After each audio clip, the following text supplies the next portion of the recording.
My name is Myra Mercer, and I spent 32 years as the invisible daughter in a family that only saw value in sons.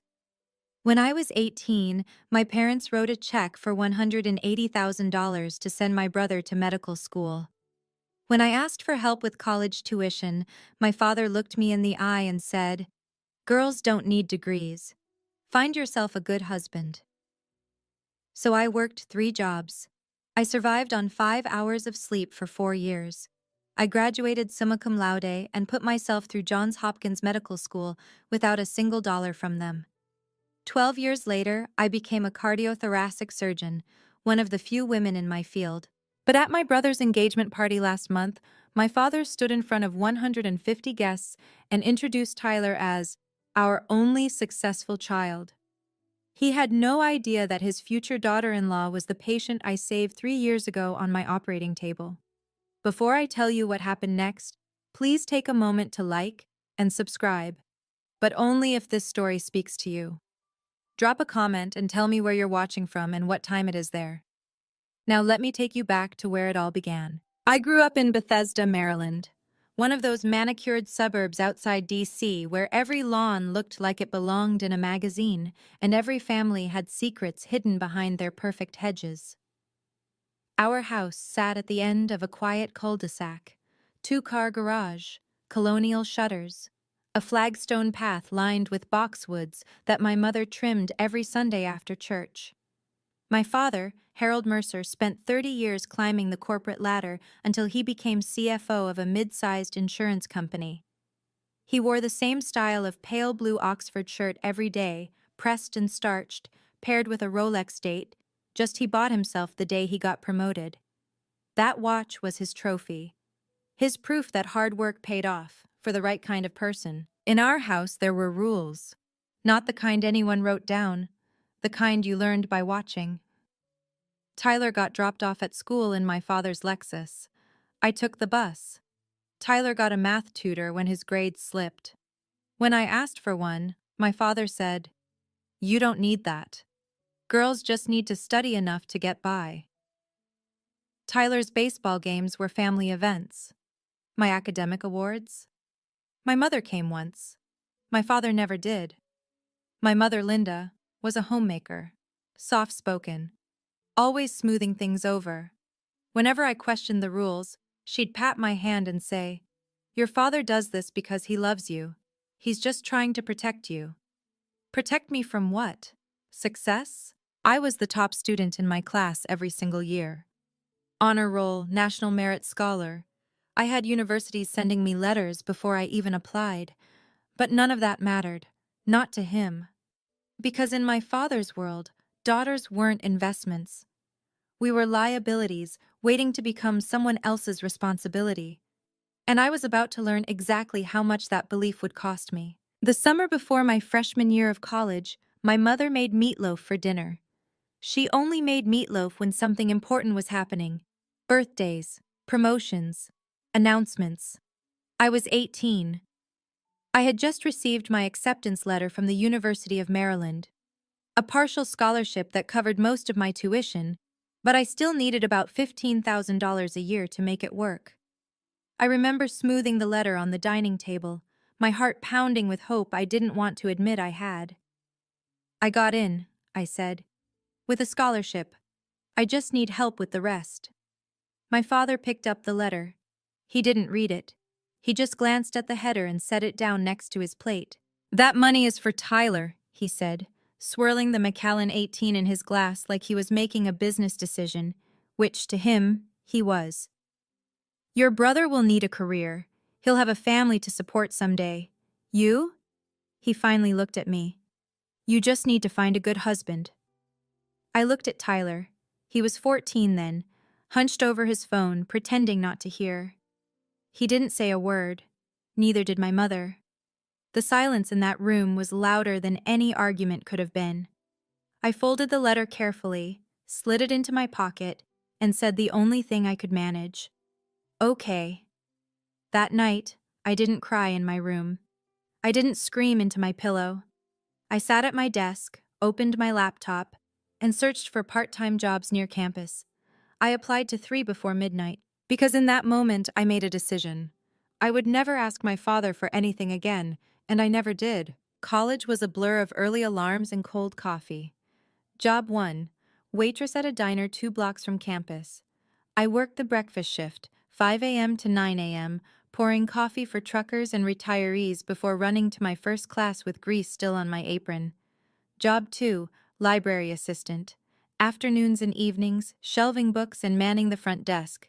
I learned to study between check-ins, cramming organic chemistry while stamping due dates. Job 3. Weekend math tutor for high school kids. The same service my father refused to pay for when I was their age. I averaged 5 hours of sleep a night for 4 years. I didn't go home for holidays. I told my mother I had extra shifts, which was true. What I didn't tell her was that I couldn't stomach sitting at that table, watching Tyler open presents bought with money that could have changed my life. I wore the same pair of sneakers for 2 years straight. When the sole started separating, I glued it back together and kept walking. Those shoes got me to class, to work, and eventually across the graduation stage. Summa cum laude. A 3.98 GPA, top of my class. I sent my parents an invitation to the ceremony. My mother texted back, "So proud of you, sweetheart. But Tyler has an important soccer game that day. We'll celebrate when you're home." I graduated alone. A professor I barely knew shook my hand and said, "Wherever you go from here, you've earned it." I cried in the parking lot for 10 minutes. Then I wiped my face, got in my car, and drove to the library to return my overdue books. That chapter was over. But the hardest part was just beginning. I applied to 12 medical schools. 3 accepted me.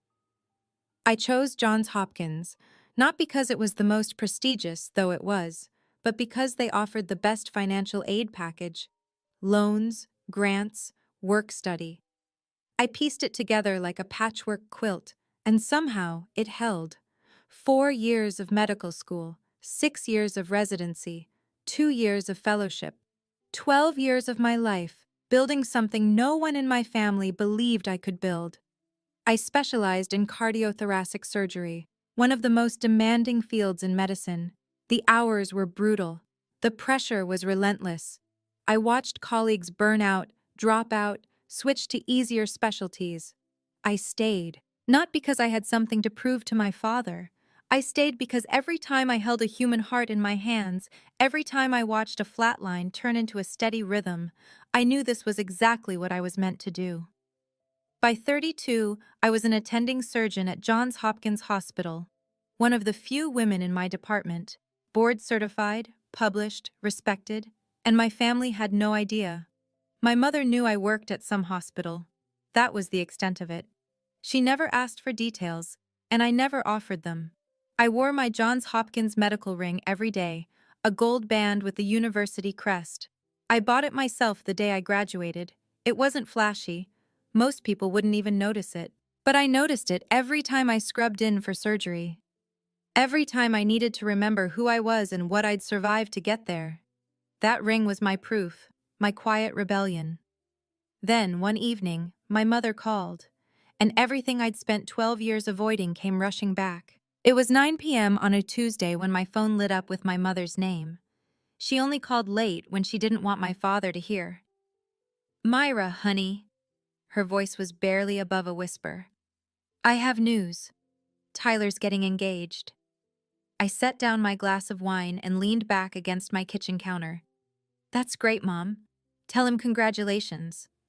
There's going to be a party at the Bethesda Country Club. Your father wanted something big, 150 guests, all his business contacts, golf friends, the works." I knew that club. Membership fees started at $50,000 a year, the kind of place where handshakes sealed deals and last names meant everything. "Sounds fancy," I said, keeping my voice neutral. "You can come, if you want." She hesitated. "But your father, he doesn't want anyone introducing you as a doctor or anything like that. He said you should just come as Tyler's sister. Keep it simple." "Keep it simple. Don't outshine the golden child." "Did he send me an invitation?" Silence. "Mom?" It was easier this way. He didn't want to make it formal. You know how he is. I knew exactly how he was. When is it? Saturday, the 14th, 7 p.m. I pulled up my calendar. No surgeries scheduled, no on-call duty. Part of me wanted to decline. The smart part. The part that had spent 12 years building a life that didn't need their approval. But another part, the part that still remembered being 18 and folding that acceptance letter into my pocket, needed to see this through. "I'll be there," I said. My mother exhaled with relief. "Just don't wear anything too attention-grabbing, okay? Tyler is the star that night." "Of course, Mom. Tyler's always the star." I took an Uber to the country club. I didn't want to deal with valet parking or anyone asking questions about my car, my job, my life. I just wanted to slip in, pay my respects, and slip out. The Bethesda Country Club looked exactly like I expected. White colonial architecture, crystal chandeliers visible through the tall windows, a manicured lawn stretching toward an 18-hole golf course. Luxury dripped from every corner. At the entrance, a security guard in a crisp blazer checked his clipboard. "Name?" "Myra Mercer." He scanned the list, scanned it again, frowned. "I'm not seeing a Myra Mercer." "Of course not." I pulled out my phone and called my mother. 2 rings later, she appeared at the door, flustered and apologetic. "She's with me," Mom told the guard, ushering me inside. "She's family." Family. The word felt hollow. I'd chosen my outfit carefully, a simple navy blue silk dress. Elegant, understated, nothing that would draw attention. My only indulgence was my Johns Hopkins ring, which I wore on my right hand like I always did. The ballroom buzzed with conversation. Crystal flutes clinked. A string quartet played something classical in the corner. Everywhere I looked, I saw designer labels and practiced smiles. My father stood near the entrance, greeting guests with a firm handshake and a politician's grin. When he saw me, his expression flickered, just for a moment, before settling into cool neutrality. He nodded once, then turned back to the couple he was talking to. No hug, no welcome, just a nod, like I was a distant acquaintance he was obligated to acknowledge. A man beside him asked, "Harold, who's that?" My father's answer was smooth, practiced, dismissive. "Just a relative." I walked past him without a word, heading for the bar. That's when I noticed her, a woman in a white dress, staring at my ring. At 8 o'clock sharp, the music faded and a spotlight illuminated the small stage at the front of the ballroom. My father stepped up to the microphone, champagne flute in hand, Rolex glinting under the lights. "Ladies and gentlemen," he began, his voice carrying the practiced warmth of a man who had spent decades commanding boardrooms. "Thank you all for joining us tonight to celebrate a very special occasion." The room quieted. 150 faces turned toward him with polite attention. "Tonight, we honor my son Tyler, the pride of the Mercer family, our only successful child." The words hit me like a physical blow. Our only successful child. I stood frozen near the back of the room, champagne untouched in my hand, as my father continued. "Tyler is currently completing his medical training and will soon become a doctor. He represents everything this family stands for: hard work, dedication, and the courage to pursue excellence." Applause rippled through the crowd. Tyler stood near the stage, beaming, accepting congratulations from people who probably didn't know the first thing about him. "The Mercer family has always believed in investing in the future," my father went on. "And Tyler is proof that those investments pay off." I felt eyes on me. A few guests who knew I existed, friends of my mother perhaps, glanced my way with something that looked like pity. They knew. They could see what was happening. A woman beside me leaned toward her husband and whispered, "Isn't that his daughter, the older one?" "I thought they only had the one son," he whispered back. That's when I understood. My father hadn't just ignored me. He had erased me. I set my champagne glass on a nearby table, my hand steadier than I expected, and turned toward the exit. But someone was already walking toward me. She was beautiful in the way brides-to-be always are, glowing, radiant, wrapped in cream-colored silk that probably cost more than my first month's rent in medical school. But it wasn't her dress that stopped me. It was her eyes. They were locked on my hand, on my ring. "Excuse me," she said, closing the distance between us with quick, purposeful steps. "I'm so sorry to bother you, but do you work at Johns Hopkins?" My heart stuttered. "Yes," I said carefully. "I do." Are you are you a surgeon?" The ballroom noise seemed to fade. The clinking glasses, the murmured conversations, all of it dissolved into white noise as I looked at this woman, really looked at her, and felt the memory click into place. 3 years ago, 2 a.m. A 26-year-old woman, chest crushed in a car accident, bleeding out on my operating table, 7 hours of surgery, touch and go until the very end. I remembered her face, younger then, pale, hovering between life and death. "Rachel," I said, her name surfacing from somewhere deep in my memory. "Rachel Porter." Her hand flew to her mouth. Tears welled in her eyes. "It's you. Oh my God, it's really you." Before I could respond, Tyler appeared at her side, his smile stiff with confusion. "Babe, what's going on?" He looked at me, then back at Rachel. "Do you know my sister?"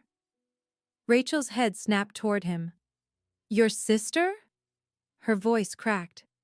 "Tyler, you never told me what your sister does for a living." Tyler's jaw tightened. I could see him calculating, trying to control the narrative. "She works at a hospital," he said quickly. "Some administrative thing." Rachel stared at him. Then she stared at me. "Administrative?" she repeated slowly. "Tyler, this woman saved my life." Tyler's face went through 3 expressions in 2 seconds. Confusion, panic, and then a forced smile that didn't reach his eyes. "Babe, let's not make a scene." He reached for Rachel's arm. "There are some important people I want you to meet. Mr. Davidson from Dad's old firm is here, and—" "Tyler," Rachel pulled her arm back. "Did you hear what I just said?" "I heard you, and that's great, really. But we can catch up with Myra later." He shot me a look, the same look he used to give me when we were kids, and I accidentally got better grades. "Right, sis?" I said nothing. I just watched. "Why didn't you tell me your sister was a doctor?" Rachel pressed. She's... Tyler stumbled over his words. "Look, it's complicated. Our family is complicated. Can we please just enjoy the party?" "Complicated how?" The guests nearest to us had started to notice. Heads were turning, whispers spreading like ripples in a pond. Tyler lowered his voice, his smile becoming strained. "Myra, can you just go? This is my night. You've already caused enough trouble just by showing up." I felt the old familiar sting, the one I'd spent years learning to ignore. "I'm not causing anything, Tyler. I'm standing here." "You know what I mean." His voice dropped to a hiss. "You always have to make everything about you. Even now. Even tonight." Rachel looked between us, her expression shifting from confusion to something harder. Something suspicious. "Tyler," she said quietly, "I'm going to ask you one more time. Why didn't I know your sister is a surgeon?" He didn't answer. And in that silence, I saw the first crack in the perfect image my family had spent decades constructing. My father materialized beside us, like he had a sixth sense for disturbances in his carefully orchestrated events. "What's going on here?" His voice was low, controlled, but I could see the tension in his jaw. "Nothing, Dad." Tyler jumped in immediately. "Myra was just leaving." "I wasn't," I said calmly. My father's eyes flicked to Rachel, then to the small cluster of guests pretending not to eavesdrop. "Myra!" He said my name like it was a problem to be solved. "This is Tyler's engagement party. If you're not going to be supportive, perhaps it's best if you—" "If I what, Dad? Disappear? Like I always do? Rachel stepped forward. Mr. Mercer, did you know that your daughter is a hospital employee? My father cut in smoothly. Yes, we're aware. But tonight isn't about her. Tonight is about Tyler and his future. His future. His career. His success. Always his. A man nearby, someone I recognized vaguely as one of my father's golf buddies, cleared his throat. Harold, I didn't realize you had a daughter. You've never mentioned her. My father's smile tightened. We're a private family, George. Myra chose a different path than the rest of us. She's independent. Independent. The word dripped with dismissal. Perhaps too independent, he added, lowering his voice just enough that only those closest could hear, but loud enough to make his point. Some children want to be part of the family. Others, he shrugged, others don't have anything to contribute. The air around me went cold. I had spent 12 years building a career, saving lives, earning every credential through sweat and sacrifice. And in 3 sentences, my father had reduced all of it to nothing. Rachel was staring at him like she'd never seen him before. And maybe she hadn't. Not the real him. I felt the heat crawling up my neck, the old familiar urge to shrink, to apologize, to disappear. For 18 years, I had lived under this man's roof and learned that survival meant silence. For 12 more, I had built a life where his opinion didn't matter. But standing there, in that glittering ballroom surrounded by strangers who thought my father was a great man, I realized something. I was done shrinking. I took a breath, then another. My heartbeat slowed to the steady rhythm I used before surgery. Calm, focused, precise. I'm not leaving, Dad. My father blinked. Excuse me? I came to celebrate my brother's engagement. I'm going to stay, have a glass of water, and congratulate the happy couple. I smoothed the front of my dress. That's what family does, isn't it? His face reddened. Myra, you don't have to introduce me to anyone. You don't even have to acknowledge I exist. I'm used to that. I met his eyes without flinching. But I'm not leaving because my presence makes you uncomfortable. For a moment, no one spoke. Then I turned and walked to the bar, my heels clicking against the marble floor with a confidence I had earned in operating rooms and overnight shifts and years of proving myself to people far more intimidating than Harold Mercer. I ordered sparkling water with lime. The bartender slid it across the counter with a small nod. I took a sip and watched the party continue around me. The forced laughter, the air kisses, the elaborate dance of wealthy people pretending everything was fine. I didn't need to make the scene. I didn't need to expose anyone. I just needed to stand my ground. And from across the room, I saw Rachel watching me with something that looked like respect. She was walking toward me again. I want to pause here and ask you something. Have you ever been dismissed by the people who were supposed to love you the most? Have you ever achieved something incredible, only to have your family pretend it didn't happen? If that's you, drop a comment below. Just type, I understand. Let me know I'm not alone in this. And if you want to know what Rachel said to me next, keep watching. Don't forget to hit that like button if you're on my side. Before Rachel could reach me, my mother intercepted her path. Sweetheart, let me introduce you to some of our friends from the club, Mom said brightly, steering Rachel toward a group of older women dripping in pearls. Then she doubled back to me, her smile fixed but her eyes pleading. Myra, honey. She gripped my elbow, her fingers trembling slightly. Please, don't do this. Not tonight. Don't do what, Mom? I'm just standing here. You know what I mean. She glanced over her shoulder, checking if my father was watching. Your father is already upset. Tyler is nervous. This is supposed to be a happy night. And my presence ruins that? She didn't answer. She didn't have to.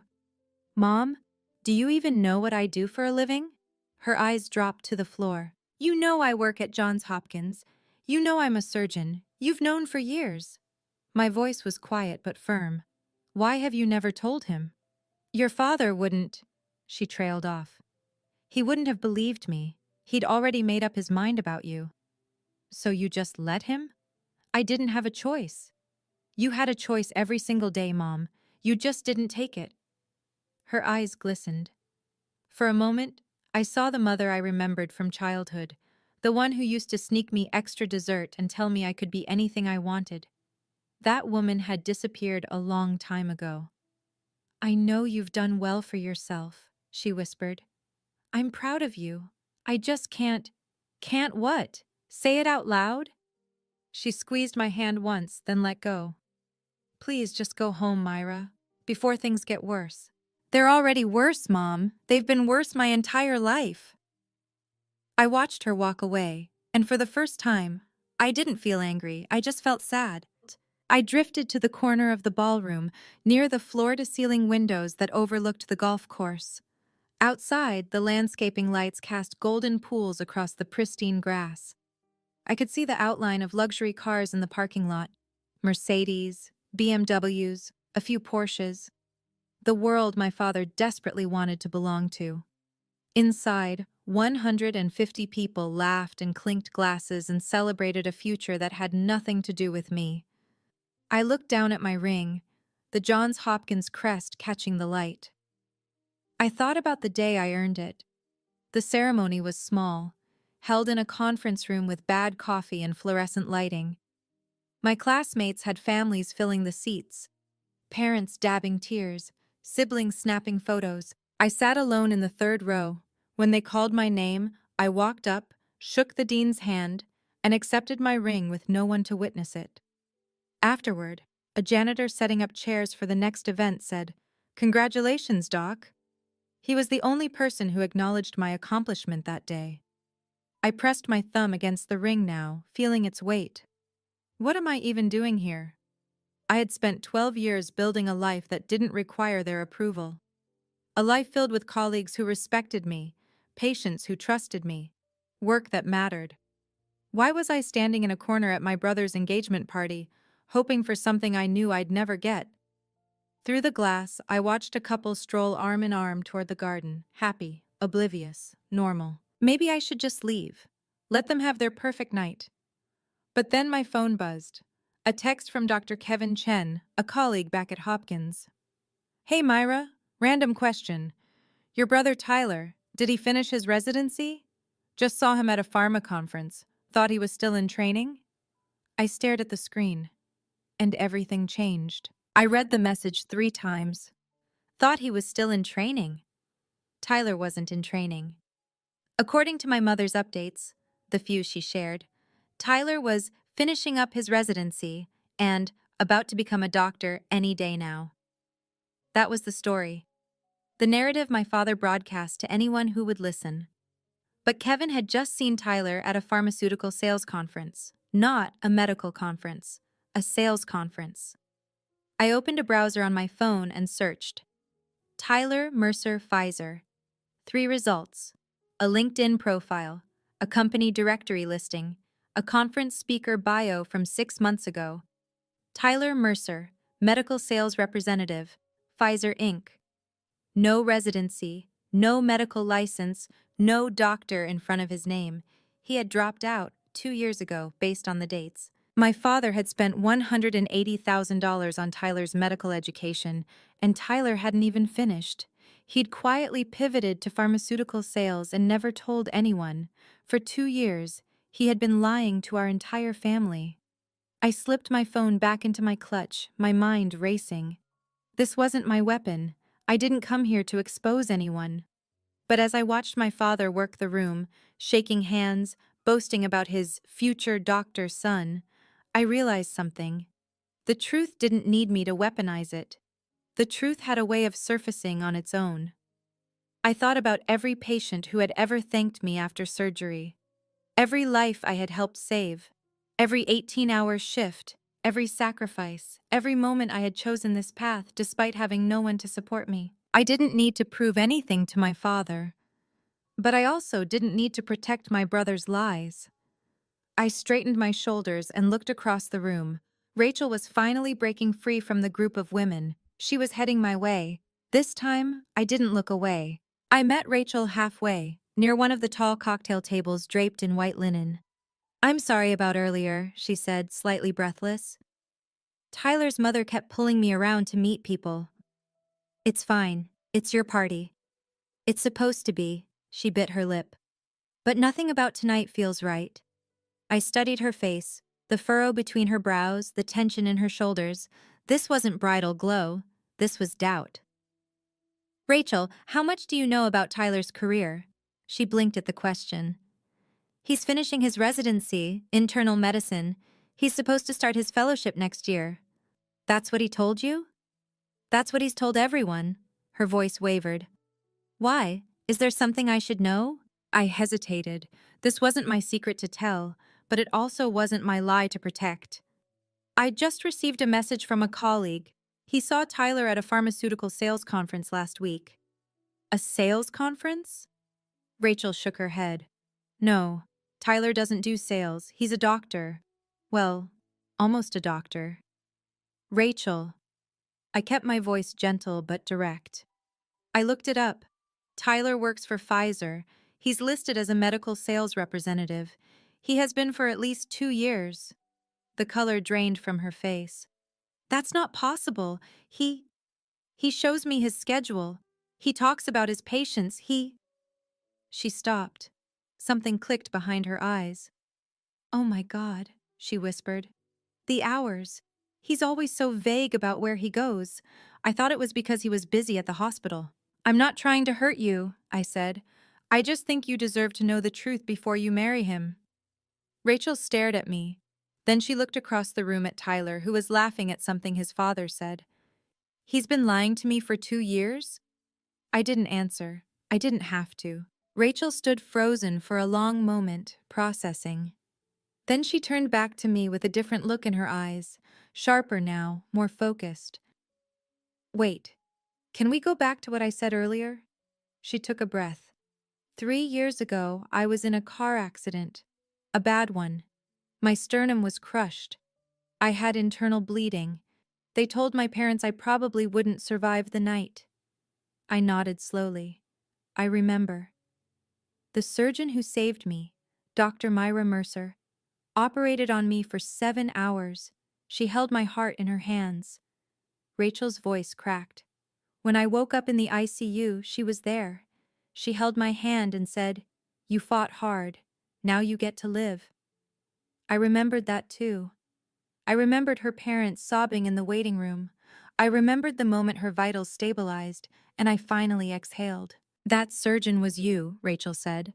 "Wasn't it?" "Yes." Tears spilled down her cheeks. Before I could react, she pulled me into a tight embrace. "I've thought about you every single day for 3 years," she whispered against my shoulder. "I went back to the hospital once to find you, but they said you transferred to a different department. I never got to thank you properly." "You just did." She pulled back, wiping her eyes with the back of her hand. "This whole time you were Tyler's sister. He talked about you like you were nobody, like you didn't matter." "To him, I don't." "But you matter to me." Her voice hardened. "You saved my life. And his family treats you like you're invisible?" She looked toward the stage, where the microphone still stood from my father's earlier speech. "No," she said quietly. "That's not okay. That's not okay at all." "Rachel, you don't have to." "Yes, I do." She squeezed my hands. "The truth needs to come out. All of it." "What are you going to do?" I asked. Rachel glanced toward the stage, then back at me. "I was supposed to give a speech later. Thank Tyler's family for welcoming me. Talk about how excited I am for our future together. And now? Now I'm going to tell the truth." She straightened her shoulders. "Not to hurt Tyler. Not to embarrass your father. Just because I don't want to build a marriage on lies. Rachel, this is your engagement party. Are you sure you want to do this here, in front of everyone? Where else?" She laughed bitterly. "Tyler's been lying to me for 2 years. Your father just stood up there and called Tyler his only successful child, when you are the one who actually became a doctor, a surgeon, someone who saves lives. She shook her head. I almost died, Myra. Do you know what that does to a person? It makes you realize how short life is, how precious. I promised myself after that accident that I would never waste time on things that weren't real. Her eyes met mine. Tyler isn't real. The future we planned isn't real. But you, what you did for me, that was real. I felt something shift in my chest. Not satisfaction, not triumph. Something quieter. Relief, maybe. That someone finally saw me. I'm not going to accuse anyone of anything, Rachel said. I'm just going to tell my story and let people draw their own conclusions. And Tyler? Tyler can explain himself, if he even can. She touched my arm. Will you stay? I don't want to do this without you here. I thought about leaving, thought about protecting myself from the fallout, but I had been protecting myself for 12 years. Maybe it was time to just stand in the truth. I'll stay, I said. Rachel nodded and walked toward the stage. The MC, a friend of my father's who had been managing the evening's program, tapped the microphone. Ladies and gentlemen, if I could have your attention, please. Our beautiful bride-to-be, Rachel Porter, would like to say a few words. Polite applause rippled through the room. Rachel climbed the 3 steps to the small stage, her cream silk dress catching the light. She looked every bit the perfect fiancée, poised, beautiful, gracious. But I could see her hands trembling slightly as she adjusted the microphone. 150 guests turned their attention to her. My father stood near the front, beaming with proprietary pride. Tyler positioned himself at the base of the stage, ready to gaze adoringly at his bride. Thank you all for being here tonight, Rachel began, her voice clear and steady. I'm so grateful to celebrate with Tyler's family and friends. My father nodded approvingly. Before I talk about Tyler, Rachel continued, I want to share something personal, something that shaped who I am today. A murmur of interest passed through the crowd. This wasn't the standard thank you speech they were expecting. 3 years ago, I was in a car accident. A semi-truck ran a red light and hit my driver's side door at 50 miles an hour. Gasps. Sympathetic murmurs. I was rushed to Johns Hopkins with a crushed sternum and massive internal bleeding. The doctors told my parents I had a 20% chance of surviving the night. Rachel paused, letting the weight of her words settle over the room. But I did survive. Because of one person, one extraordinary surgeon who operated on me for 7 hours and refused to give up. I felt the eyes beginning to shift. People were looking around, wondering where this was going. Rachel looked directly at me. That surgeon is in this room tonight. The ballroom went silent. Her name, Rachel said, her voice unwavering, is Dr. Myra Mercer. She's a cardiothoracic surgeon at Johns Hopkins Hospital, one of the best in the country. She pointed toward me, and 150 heads swiveled in my direction. She's also Tyler's sister.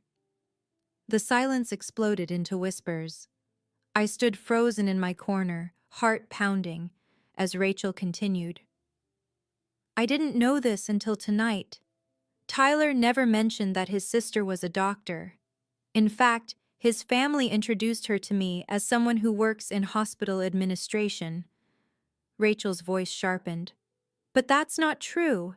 Dr. Mercer isn't an administrator. She's a surgeon, a brilliant one, the woman who gave me a second chance at life. My father's face had gone pale. Tyler looked like he wanted the floor to swallow him whole. What's even more confusing, Rachel went on, is that just a few minutes ago, Mr. Mercer stood on this very stage and introduced Tyler as the only successful child in the family. She let that sink in. I'd like someone to explain to me how that makes sense. How does a family ignore the daughter who became a surgeon while celebrating the son who... She stopped herself, took a breath. I'm sorry. I didn't come up here to attack anyone. I came up here because the truth matters to me. And the truth is that Dr. Myra Mercer saved my life. Without her, I wouldn't be standing here. I wouldn't have met Tyler. I wouldn't have any of this. Rachel looked at me again, tears glistening in her eyes. Myra, would you please come up here? I'd like everyone to meet the woman who made my future possible. Every eye in the room was on me. I had two choices: shrink or stand. I chose to stand. I walked through the parted crowd, my heels clicking against the marble with each step. The whispers followed me like a wave. That's the daughter? Harold never mentioned a daughter. A surgeon at Hopkins? Why would they hide that? Something's very wrong here. I climbed the steps and stood beside Rachel. She reached for my hand and squeezed it.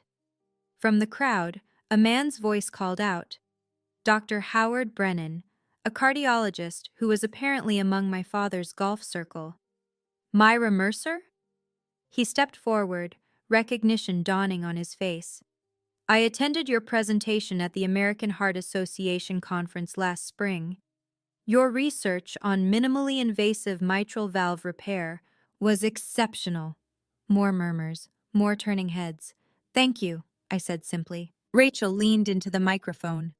For those who don't know, and apparently that includes Tyler's own family, Dr. Mercer is board certified in cardiothoracic surgery. She's published in peer-reviewed journals.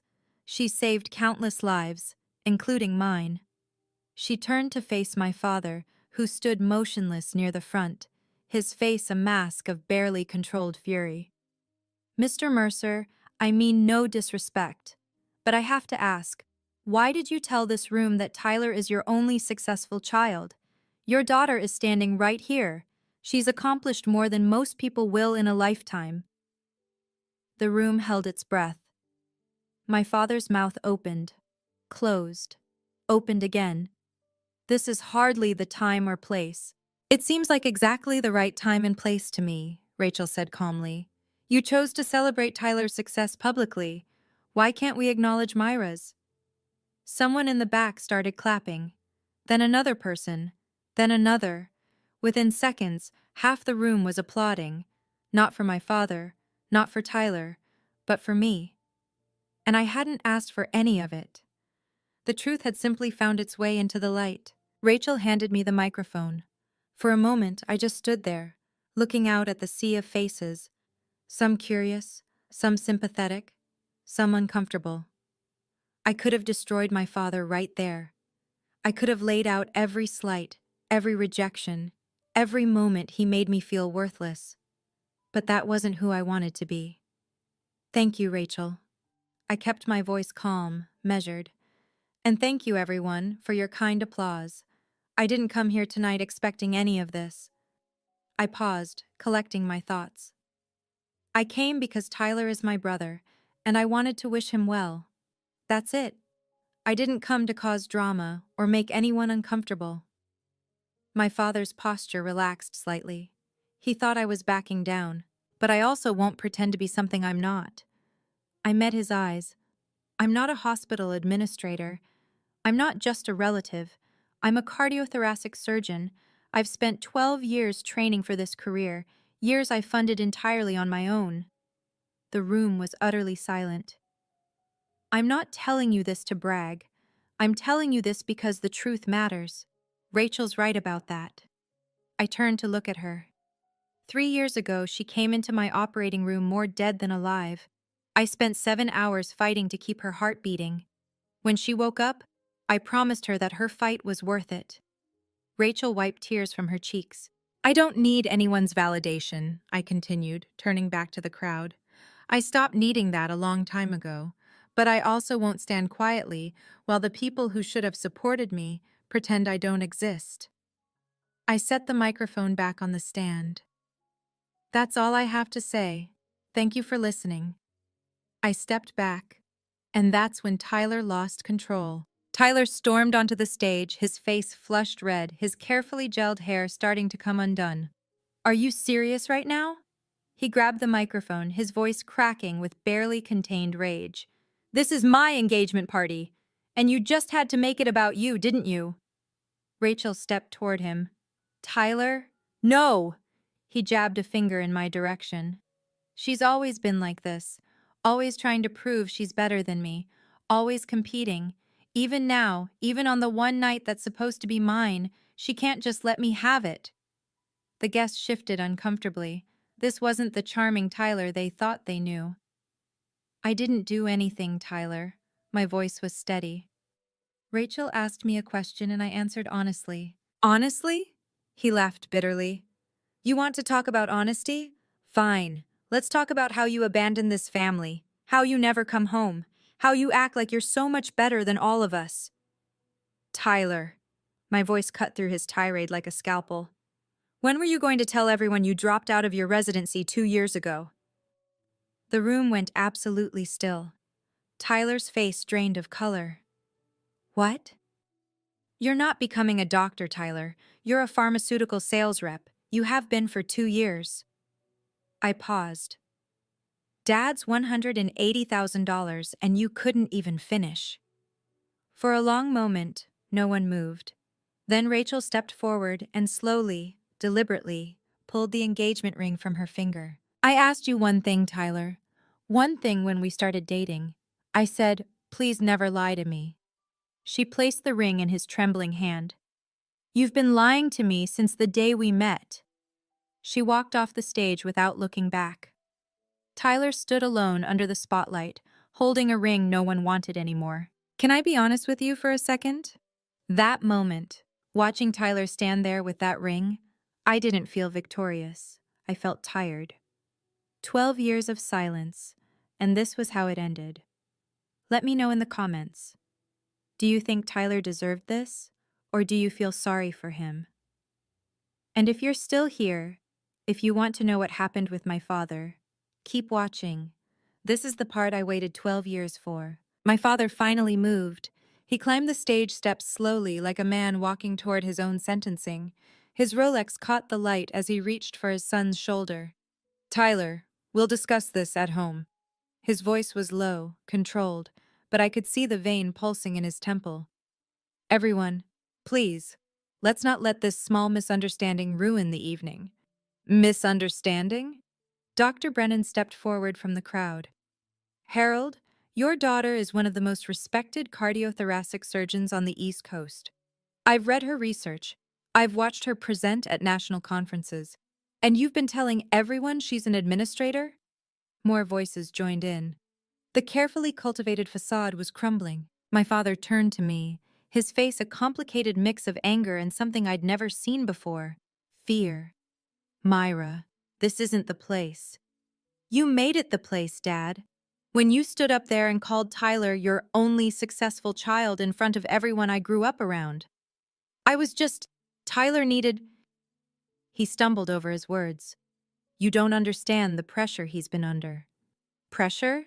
I almost laughed. You paid for his entire education. You supported every decision he ever made. And when he failed, you covered for him. I stepped closer. I worked 3 jobs to put myself through school. I slept 5 hours a night for 4 years. I earned everything I have with absolutely no help from you. That was your choice. No, that was your choice. You decided I didn't deserve support because I was born a girl. I kept my voice level. I'm not asking for an apology. I stopped waiting for that years ago. He stared at me, speechless for perhaps the first time in his life. But I won't let you erase me anymore. Not in front of these people. Not ever again. Rachel stood at the bottom of the stage steps, arms crossed, waiting. Tyler descended slowly, still clutching the engagement ring like it might save him. Rachel, please, let me explain. Explain what? Her voice was calm, but I recognized that calm. It was the same calm I used when a surgery was going wrong, the moment right before decisive action. I was going to tell you. When? On our wedding night? After we bought a house? She shook her head. You told me you were a doctor, Tyler. You showed me your schedule. You complained about difficult patients. All of it was lies? Not lies, just I was protecting you. Protecting me from what? The truth? Rachel laughed, but there was no humor in it. I told you about the worst moment of my life. I told you about my accident, my surgery, my recovery. I was completely honest with you about everything. Tyler said nothing. And now I find out that the surgeon who saved my life, the person I've wanted to thank for 3 years, is your sister. A sister you deliberately kept hidden from me. That's not. Your father just introduced you as his only successful child while your sister stood 15 feet away, a sister who actually became a doctor. And you were okay with that? Tyler's silence was damning. Rachel took a deep breath. I loved you, Tyler. I really did. But I can't marry someone I don't know. And clearly, I don't know you at all. She turned and walked toward the exit, her heels clicking with finality against the marble floor. Tyler called after her. Rachel, please! She didn't look back. The ring fell from Tyler's hand and bounced on the floor with a small, pathetic clink. No one moved to pick it up. In all the chaos, I hadn't noticed my mother approaching. She climbed onto the stage, something I'd never seen her do in my entire life. Linda Mercer didn't make scenes. She didn't draw attention. She smoothed things over and kept the peace. But not tonight. Myra. I turned to face her. Her eyes were red-rimmed, her careful makeup starting to smudge. I'm so sorry. The words hung in the air between us. I knew what you accomplished, she continued, her voice trembling. I followed your career from a distance. I read about your research. I saw the hospital announcements when you were promoted. I felt something crack in my chest. Then why didn't you ever say anything? Because I was afraid. She wiped her eyes with the back of her hand. Afraid of your father. Afraid of disrupting the family. Afraid of... She took a shaky breath. Afraid of admitting I failed you. My father stood frozen behind her, watching this unfold like a man witnessing his world collapse. You were 18 years old, and I let him tell you that you didn't matter. I should have stood up for you. I should have protected you. Her voice broke. But I didn't. And you had to protect yourself. She reached for my hands, and I let her take them. The woman you became, the surgeon, the success, all of it. You did that alone. Despite us. Not because of us. She squeezed my fingers. I'm so proud of you, Myra. I should have said it years ago. I felt tears threatening to fall, the first I'd allowed myself in a long time. Thank you, Mom, I managed. That means more than you know. She pulled me into a hug. A real one. The kind I hadn't felt since I was a child. Behind us, my father stood silent, watching, processing. For once, he had nothing to say. I held my mother for a long moment. Then I gently stepped back. The ballroom had grown quiet. Guests were starting to drift toward the exits, conversations hushed and uncomfortable. The party was over in every way that mattered. Tyler had disappeared, probably to lick his wounds somewhere private. My father still stood on the stage, looking older than I'd ever seen him. I didn't have anything left to say to either of them. I should go, I told my mother. She nodded, still holding my hand. Will you call me, soon? Yes, I'll call. As I descended the stage, Rachel intercepted me near the door. Myra, wait. Her eyes were dry now, her composure restored. I don't know how to thank you. For tonight, and for everything else. You don't need to thank me. I touched her arm briefly. You saved yourself tonight, Rachel. You chose truth over comfort. That takes courage. I learned it from you. She smiled weakly. 3 years ago, when I woke up in that hospital room, you told me something I never forgot. What was that? You said, the hardest part is over. Now all you have to do is live. She took a shaky breath. I think I finally understand what you meant. I hugged her, briefly, but genuinely. Take care of yourself, Rachel. You're going to be okay. She nodded and stepped aside. I walked out of the Bethesda Country Club into the cool night air. The valets scrambled around luxury cars, but I walked past them, pulling out my phone to request an Uber. The automatic doors closed behind me, muffling the murmurs and the music. I took a deep breath. For the first time in 12 years, my chest didn't feel tight. I had said my piece. I had stood my ground. Now I could go home. A lot can change in 7 days. Rachel called off the engagement. She sent me a text the next morning. Thank you for telling me the truth. Starting over is scary, but it's better than living a lie. We've stayed in touch. She's thinking about going back to therapy, processing everything. I think she'll be okay. Tyler finally confessed to my parents about dropping out. According to my mother, who has been calling me every other day now, my father didn't take it well. He cut off Tyler's financial support until, as he put it, Tyler has a real plan for his life. Ironic, considering he never gave me any support to cut off in the first place. My mother started attending family counseling. She asked my father to join her. He refused at first, but after a week of silence from everyone he used to impress, he agreed to at least one session. I'm not holding my breath for transformation. Some people are too set in their ways. But the fact that he's trying, even a little, is more than I ever expected. As for me, I went back to work. The Monday after the party, I had a double bypass scheduled at 7 a.m. I scrubbed in, made my incisions, and spent 4 hours doing what I do best. When the patient's heart started beating on its own again, I felt that familiar surge of purpose. This is why I do what I do. Not for recognition, not for validation. For moments like this, when someone gets a second chance at life because I refuse to give up. My phone buzzed in my locker after the surgery, a text from a number I didn't recognize. "This is your father. Can we talk?" I stared at it for a long time. Then I typed back, "When you're ready to listen, I'll be here." You might think this story ends with me forgiving my father, with a tearful reconciliation and a happily ever after. That's not how real life works. The truth is, I'm still figuring out what my relationship with my family looks like. Maybe we'll find our way back to something healthy.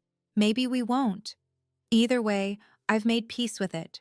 Because here's what I learned over the past 12 years. You cannot control how other people see you. You cannot force someone to acknowledge your worth. You can only control who you are and what you do with your life. I spent too many years waiting for my father to be proud of me, hoping that one more achievement, one more award, one more success would finally make him see me. But some people aren't capable of seeing beyond their own expectations. That's not your failure. It's theirs. The real victory wasn't standing on that stage while Rachel told everyone who I was. The real victory was the moment I realized I didn't need anyone's approval to know my own value. I'm a cardiothoracic surgeon. I've saved lives. I've built a career that means something. No one gave that to me. I earned it. And if my father ever wants to be part of my life, he'll have to earn his way back too. That's not cruelty. That's boundaries. Setting boundaries doesn't mean cutting people off forever. It means saying, "I love you, but I will not let you hurt me anymore."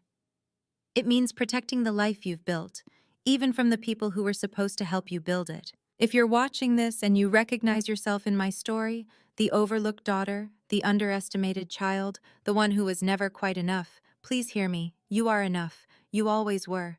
Don't wait for them to see it. See it in yourself. After everything settled down, I had coffee with a friend, a psychologist who specializes in family dynamics. "Why do you think my father is like this?" I asked her. "Is he just a bad person?" She shook her head. People are rarely that simple. She explained that my father likely grew up in an environment where his own worth was tied entirely to achievement, specifically, male achievement. His father probably measured success the same way, and his father before him. "It's a generational pattern," she said. "He internalized the message that sons carry the family legacy and daughters are secondary. Not because he hates women, but because that's literally all he knows. That doesn't excuse what he did. No, it doesn't. But it explains it." She stirred her coffee. "The saddest part is, he probably thought he was protecting you. In his mind, pushing you toward marriage and away from career was him being a good father. saving you from the struggle he went through. I sat with that for a while. It didn't make me less angry, but it helped me understand that my father's failure wasn't personal. He was just wrong. Catastrophically, painfully wrong. And some people never learn to be anything else. The lesson I want to leave you with is this: you cannot heal wounds you refuse to acknowledge exist. Whether it's a parent who dismissed you, a sibling who competed with you, or a system that underestimated you, the path forward starts with honesty. Be honest about what happened, be honest about how it affected you, and be honest about what you're willing to accept going forward. That's the story. Thank you for staying with me through all of it. If this resonated with you, please leave a comment. Tell me your story. I'd love to hear it. And if you want more stories like this, check the description for recommendations. Take care of yourselves. You're worth it.